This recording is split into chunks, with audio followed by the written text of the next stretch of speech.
Hey, meaningful movers. Welcome back to Movement Meaning, the podcast where actions have meaning, words have meaning, and we open up the conversations to discover what's your next move. I'm your host, Krystal. In today's episode, let's talk about the power that our beliefs have over our actions. Let's explore the elements or process in which our beliefs are created and can be changed. But you know how it is and what we do. We need to set that theme, so let's go ahead and do that. The word of the day is influence. This word can be applied to various contexts, and I believe today we may go through a few. Ever wonder how the experiences and interpretations of all the things in our world affect how we feel? I mean, that's the foundation of being triggered. It's a great milestone to know why you are triggered, but what happens after that? That's enough of me talking. How about we introduce our guest? And there's no one better to do that than ourselves, Marcy. Why don't you give the people a bit of background about yourself and what you're going to share with us today? Yeah, thank you so much for having me on your show today. I really appreciate the opportunity. So you want me to start all the way at the beginning? Yeah, I love to start at the beginning. You know how people have plot twists. It's up to you, but I like to set the groundwork, Okay. I just want to be clear. So essentially, my story really begins the day that I was born because I was born with a cleft lip and palate. For people who don't know what that is, it's when you have no roof of your mouth and your lip does not grow together on your upper lip. And it also just affects all of everything in terms of the internal workings in your face, your nose, your mouth, your throat, your ears. So everything is just off and you have an external deformity. So I required medical attention immediately. Got my first surgery when I was 3 months old and my last one when I was 18. I had over 20 in between that span to be able to look the way that I look and to be able to speak the way that I speak today. So lots of doctors, speech lessons, and everything in between. The first 18 years of my life was full of that. On top of that, we didn't have a lot of resources in my family. My father was an alcoholic. We had no running water and no electricity. At times, all of that was really difficult and very chaotic. When I was living through it, I didn't really know any different. Thought that's just the way, this is just the way we live and this is what we're doing. And it wasn't for a lack of my parents being hardworking. They were definitely hardworking, but we just didn't have anything. Moving along, as I went into middle school and stuff, I knew for a long time before that actually that I definitely did not meet the social norms for sexual orientation. I was attracted to girls instead of boys at a really young age.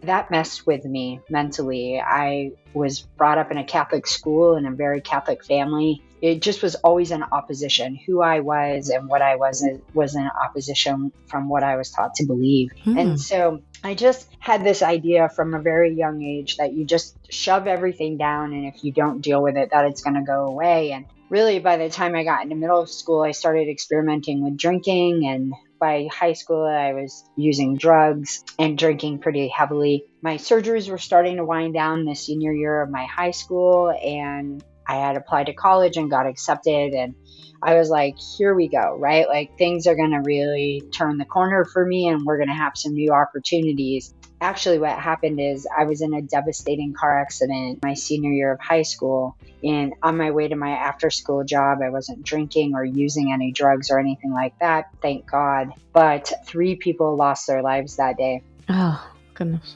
Yeah, and my life was never the same after that moment in time. The only way I knew how to deal with that was to drink and use drugs to escape the pain that I felt. I felt responsible for those people's lives, even though I was not found responsible for their lives or the accident in any way whatsoever.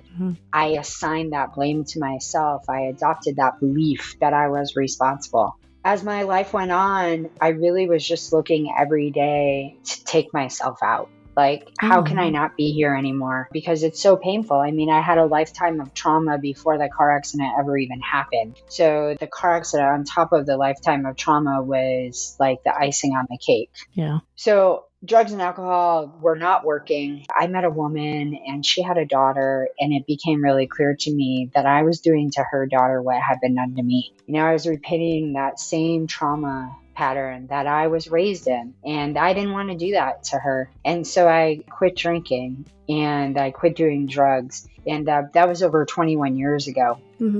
And now don't get excited, because it's easy to get excited at that point in my story, right? I thought I had arrived. I thought like, this is it right here, right? And it was. Getting sober was the beginning, though. It was certainly not the end. It was just the beginning. What happens is when you're a trauma survivor, is the trauma is in your body. It is literally stored on your cells. It's in your nervous system, and it wreaks havoc, and it makes us ill physically and mentally. And that is exactly what I had experienced. I had been dealing with chronic illness all my life. And then when I got sober, it really manifested. About 3 years ago, I almost ended up dying because of it. And I ended up with mast cell activation syndrome and histamine intolerance. So all those beliefs that I had about not dealing with stuff or whatever didn't work, essentially, is what I'm here to say. And even though I was going to therapy and I was in a program of recovery and I thought I was doing all the right things, what I didn't realize is that I never got to the core beliefs of actually what was running my entire being. And that's what beliefs do. Beliefs are the basis of who we are as human beings. What we believe about ourselves, the world around us, and everyone in it creates the reality in which we live. I have heard that before. This one guy, he mentioned, he said, think there's no coincidences. If you believe something and you put something out there, you're literally creating the environment for that to happen. The surroundings to have that quote unquote perfect storm for all the things to align. I've been there before where I'm like, see, I knew it was going to happen. I knew it. And it was like, I willed it to happen because I could not get out of this rut of me thinking this is going to happen. And it's like, I made it happen. Right. And you're right. If you shift a little bit on positivity, maybe that could help. And it sounds like when you came out of that first accident, all I was thinking about was like, is this survivor's remorse? Oh, yeah. Is it? I definitely had survivor's guilt for sure. Like, I didn't think that I deserved to even be alive. Like, even breathe the air that I was breathing. I absolutely felt that way. And also there's this thing, and a lot of people, I don't hear many people talk about it at all, but it's this thing called moral injury. And moral injury is sort of, it's a bit of an abstract concept, but I didn't find out about it until probably about 5, 6, 7 years ago. And boy, if I would have known about this, when I was in therapy and all of that, when I first started trying to unpack all of this, it would have been really helpful. But moral injury is something that they're starting to put words to. And what it is that when we are a principled human being, when we have core values and beliefs about who we think we're supposed to be in the world, right? Like one of my core values is to never cause harm to anyone, right? Never cause harm to another human being, another living being, right? That's the way I live my life. So when the accident violated that core value of who I intrinsically believe myself to be, that is moral injury, right? Combat veterans deal with moral injury, right? They're in this position of they have to fight for their own wellness, right? Their own survival sometimes, right? Unfortunately, right? And killed or be killed kind of thing, not to be, really violent and graphic, and so moral injury is a real thing when you violate like your own code of ethics. Yeah. That's what it's so interesting is that we have like the law, right? The legal part of what we should adhere to, but then we also have our own personal code. Like you said, your own ethics that are at times even more stringent than those. So let's get into this. So how is this as far as our beliefs creating our thoughts and our thoughts create our feelings? Yeah. That's a process, right? Now, one leads to the other? Yeah. You may not suspect it at first, right? Like it's something that you really have to work at and pay attention to. So the first thing is it requires the practice of mindfulness or awareness, being in the present moment, however you want to call it, whatever feels comfortable for you. But you have to become aware of what it is that you're thinking. That's really the first step. A belief can be as simple as something you think over and over and over and over again, right? Like, I'm not worthy. I don't belong. For me, it was, I'm not safe. I never felt safe anywhere in the world. Like, nowhere in the world did I feel safe ever. Physically, emotionally, all of that? Yeah, definitely not physically, for sure, 100%. Oh, wow. Yeah. Yeah.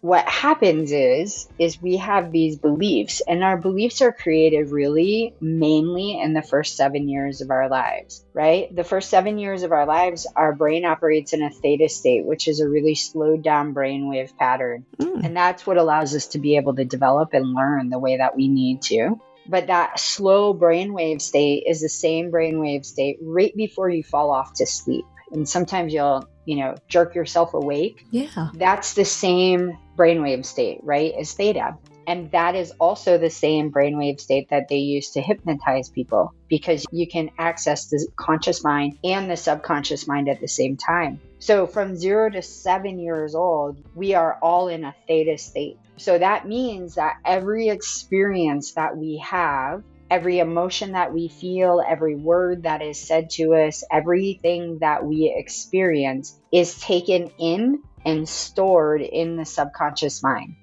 Now, get ready. So this is where it becomes really important. Today, every day, 95% of all the thoughts that we think come from the subconscious mind. So from 0 to 7, your subconscious mind is being programmed, right? Yeah. So to speak. Yeah. And now today, even at 48 years old, 95% of everything I thought today came from my subconscious mind, which was programmed in the first 7 years of my life. Oh, wow. I like how you drew the parallels between jerking yourself up from sleep and being in that particular state of the drift. Yeah. We have so many dreams. We've all even had like the weird dreams, and you've woken up and kind of said, what was I dreaming about? That was so awkward.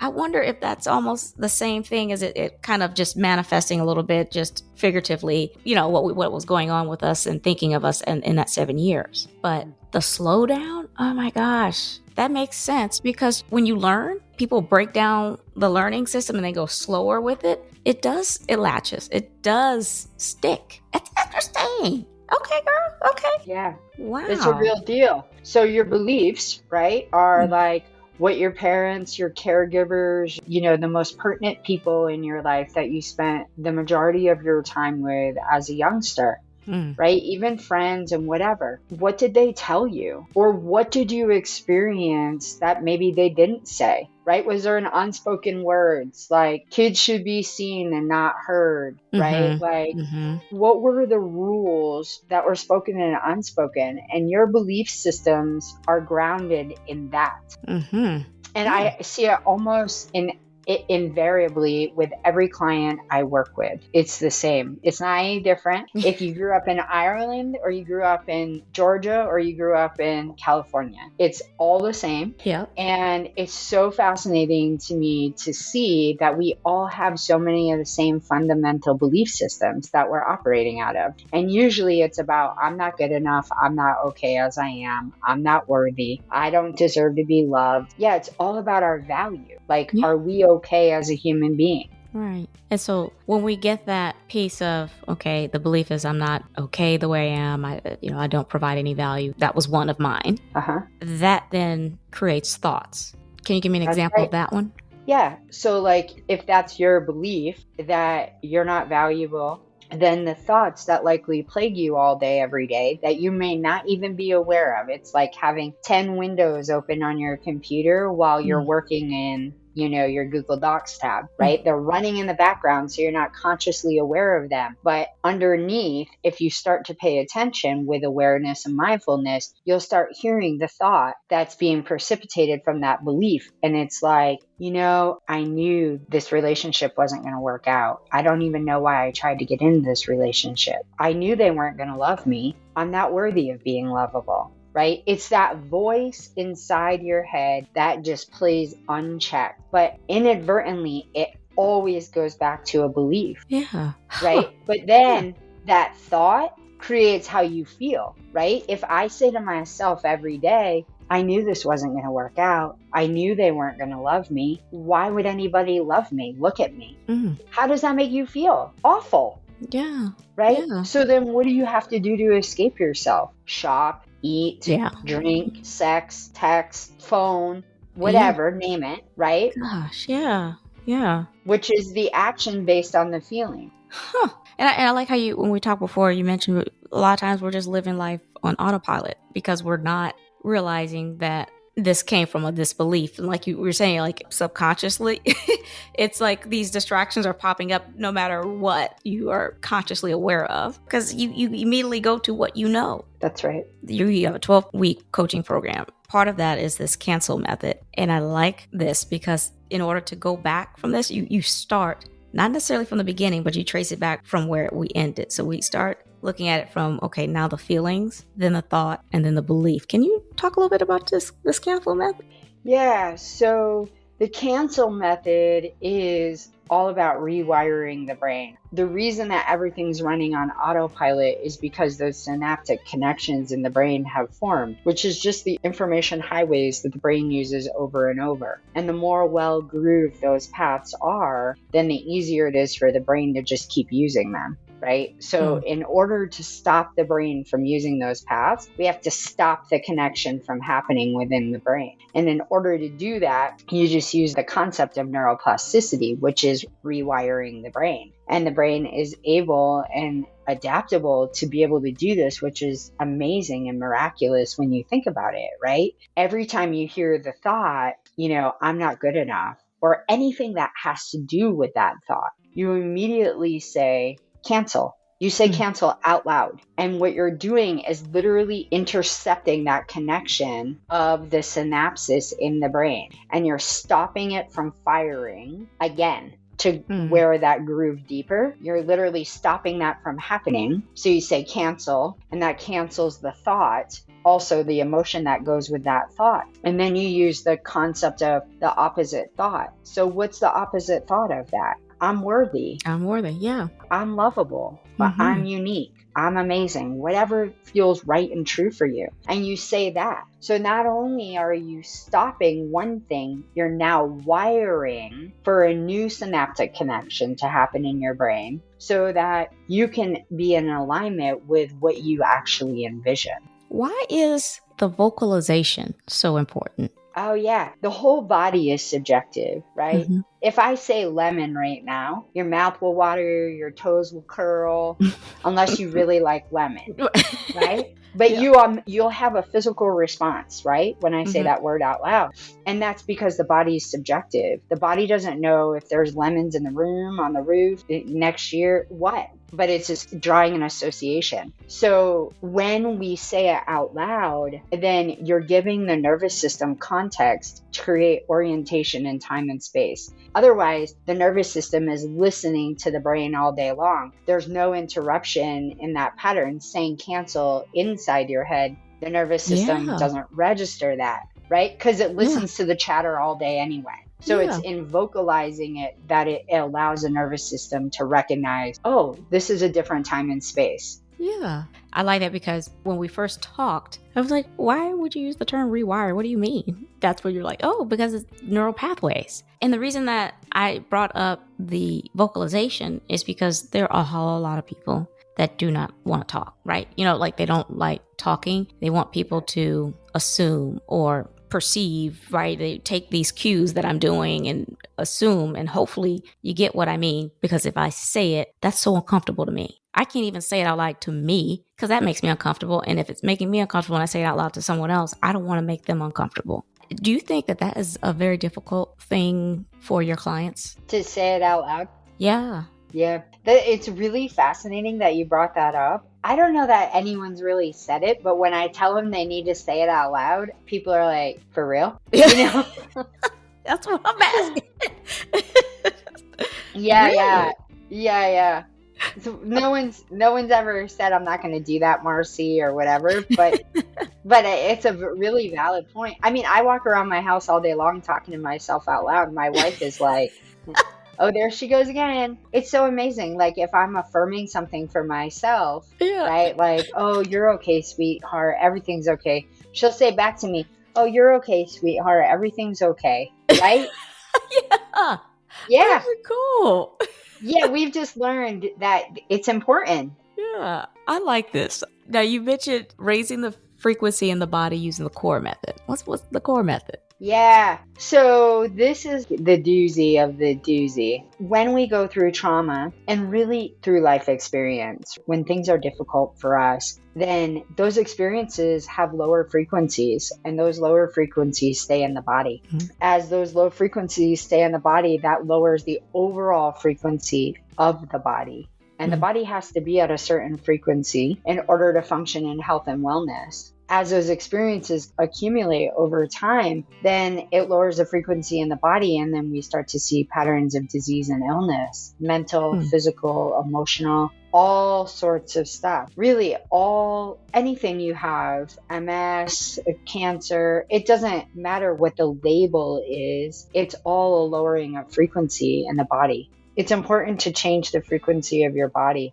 Mm-hmm. And how you do that is you have to start with your thinking. You have to start with the thinking. Nothing's going to change. If you're still having these really negative thoughts all day long, it would be impossible for you to raise the frequency. So you have to start with the cancel method. And then you have to learn how to regulate your nervous system. And then raising your frequency is really based on being a different person than you've ever been in your life. You have to be an entirely different person. Yeah. Right? From all the experiences I had in my life, I was quick to anger. I was irritated. I was agitated. I was frustrated. I was closed off and shut down. So raising my frequency is living the exact opposite of the way I used to live, literally. Yeah. So that means I have to figure out how to open my heart. I have to learn how to be joyful, grateful, engaged in my life, see things in awe rather than,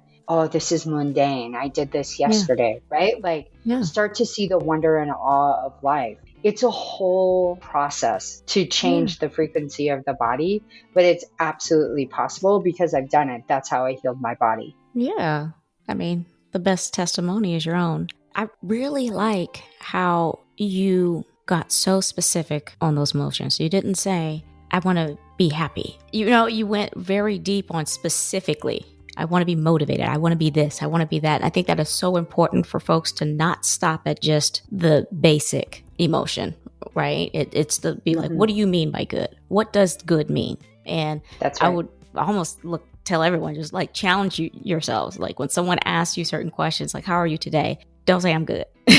Say specifically what it is. That's so cool. So if everyone wants to know a little bit more about, hey, how do I get to know a little bit more about this with Marcy? You have a 12-week coaching program, right? I do. Give us a little bit about a little quick tidbit on that one. Yeah, so basically my 12-week program entails everything that I just talked about at a very in-depth level, on a very personal level. I work with people who have been everywhere, seen everybody, tried everything, and are still chronically ill, have been clean and sober maybe for 10 or 15 years, and they're really unhappy, or maybe they've switched addictions to food or working or whatever that might be, but they know that going back to drinking isn't an option, and they don't know how to move forward.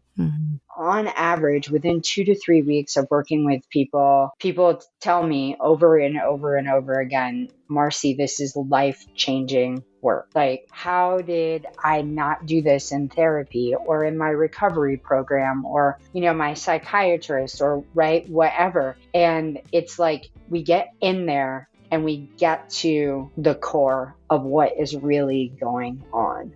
I love that. Well, this was a great conversation. I think you really gave us truly a highlight reel of what Marcy is all about and what rewiring the brain and your coaching program into that. Do you have any golden nuggets you want to just add some ketchup and leave the people with today?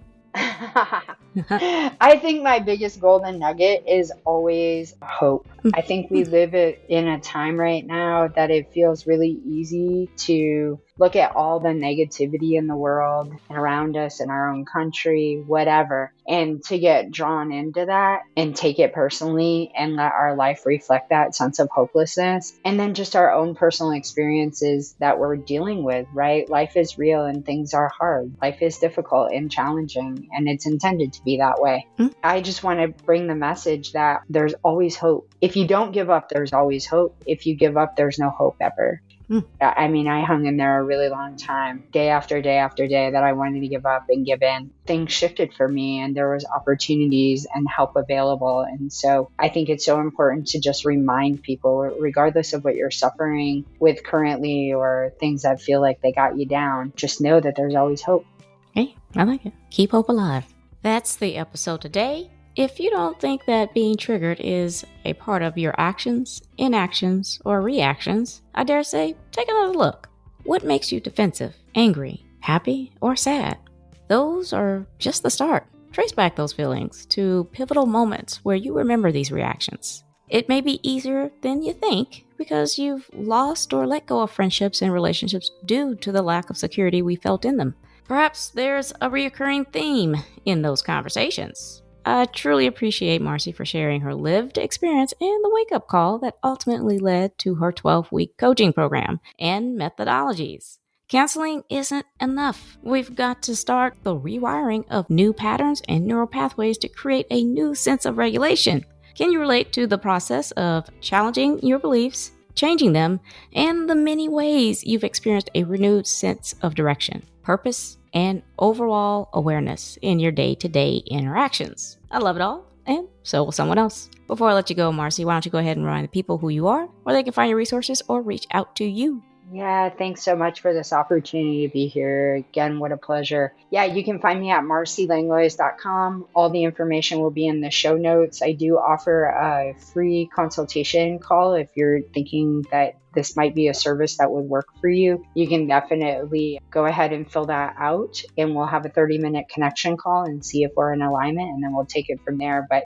I have some giveaways on my website for free that will help you walk through some of this process. Yeah, I just wish you the absolute best and keep going. Absolutely. You don't want someone to believe so much into their work when they just say, hey, here's some free stuff. I love it. Helping folks anyway. I'll make sure to include all of Marcy's resources and connections in the episode description, as well as on my website's resources page, movingwithmean.com. Make sure you guys subscribe to the show, Moving With Me in the podcast, and tap that alert bell so you know when these episodes drop. I'm on Apple Podcasts, Amazon Music, Spotify, and YouTube Music. Please share, like, repost, and follow. Tag someone. We are creating a community. Quick housekeeping before you go. Follow me on Instagram at movingwithminnie82 and on Pinterest at Author KB Clark. Also, connect with me on LinkedIn. I do dabble in TikTok at Krystal B. Clark. My Etsy store has some handy dandy digital downloads. Lastly, run over to my YouTube channel and have a look or two. Links are in the episode. Alrighty, I'm Krystal on Moving With Me in the podcast, reminding you to take it one step at a time. All moves have meaning. Check y'all later.